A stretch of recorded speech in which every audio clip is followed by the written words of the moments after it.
Hello, one and all. It's Alternative Voice yet again. Greetings and salutations. See, today I'm going to talk about police incompetence. You see, there was a officer recently who had an acorn fall on the back of his car, well, on the front of his car, and he got out and unloaded the magazine into his own squad car, which contained a suspect he had just arrested. Now, personally, he's either really stupid, trying to get away with murder, or both. But you see, you can actually be turned down from the police department for being too smart. Look it up, it's actually happened. Do not take my word for it, okay? Please do not. And that being said, is I have been dealing with a lot of things and reading a lot about this. But you see, the hiring process has changed. Back in the 80s, they gave tests to you, like, were you here to help the community? Were you good under pressure? Were you able to de-escalate things? Since then, it's changed. And again, don't take my word for it. Yankee Marshall made a whole video about this, and I will have a link to it in the description box. Anyway, now that we've covered that, they ask, like, will you follow orders? Back in the day, a lot of cops usually weren't prior military veterans or whatever. These days, a lot of them are veterans. In fact, a huge percentage of veterans. Like, I think something like 1 in 20, well, not 1 in 20, 1 in 5 cops is a veteran, i.e., 20%. And the military, as you know, is big on obedience. You see, the police department has become all about following orders. They are trying to definitely beef up the police. I mean, we have paramilitary police and all that stuff. They all have assault rifles now and all that jazz. A lot of them are, those service rifles are hand-me-downs from the military. And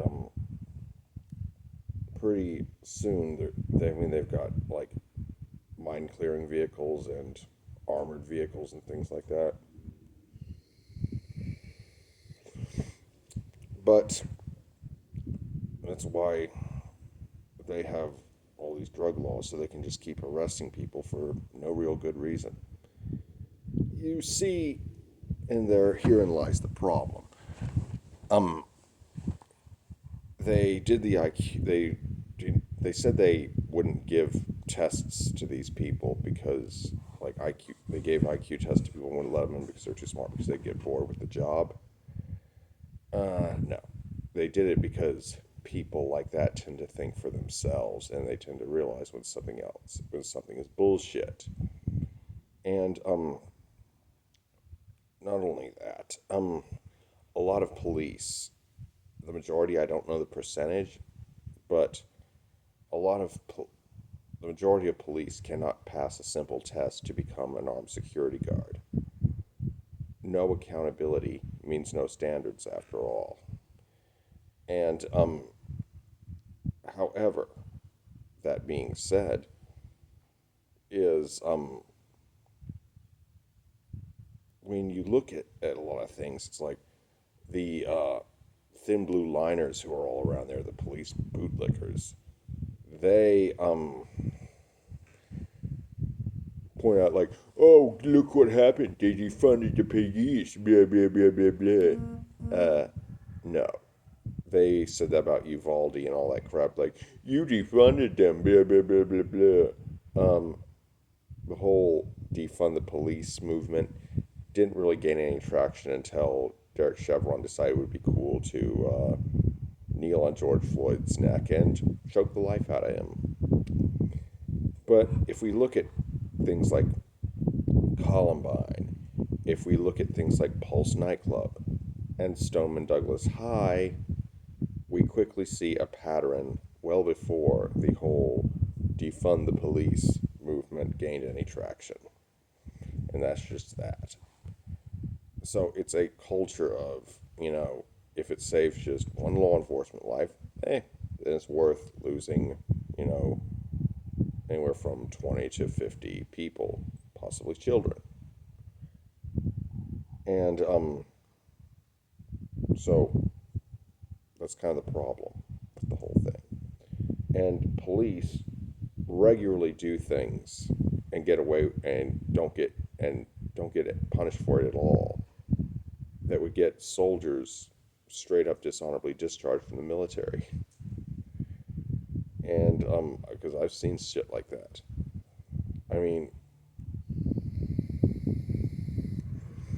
there was even this video of police officers sexually assaulting a woman male police officers, under the guise of searching her. They both took their turns reaching into her into more intimate orifices, and they were not punished at all. But you see,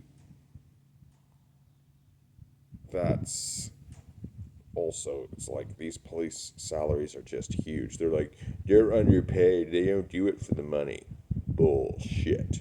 They get great benefits. They get great pay. In the county where I live, they can make like $60,000 a year, and that's just starting out. It's a very high-paying job and not very dangerous. It doesn't even make the top 10 list of the most dangerous jobs in America. Alaskan fishermen, the king crab guys, their job is more dangerous. Farmers, their job is more dangerous. Pizza delivery guys, their job is more dangerous. Cashiers on the graveyard shift, their job is more dangerous.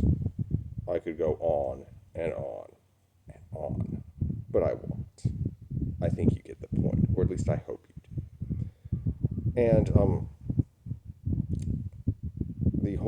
And there's also that video of these two, incidentally enough, female police officers just unloading into a house. Two of them just take their service pistols, fire them into a house for no good reason, and then reload and fire some more shots. But hey, that's just business. They're not going to be held accountable. Not at all. And this is just beyond ridiculous, people. I really hope you watch this video and decide to do something about it. Write your congressman, protest, and make more videos and posts so we can solve this issue. Because the police in this country are corrupt as fuck. Anyway, I hope you enjoyed this video. Be sure to like, comment, share, and subscribe. Be good, y'all. Sic semper tyrannis, mulan labe, and don't tread on me.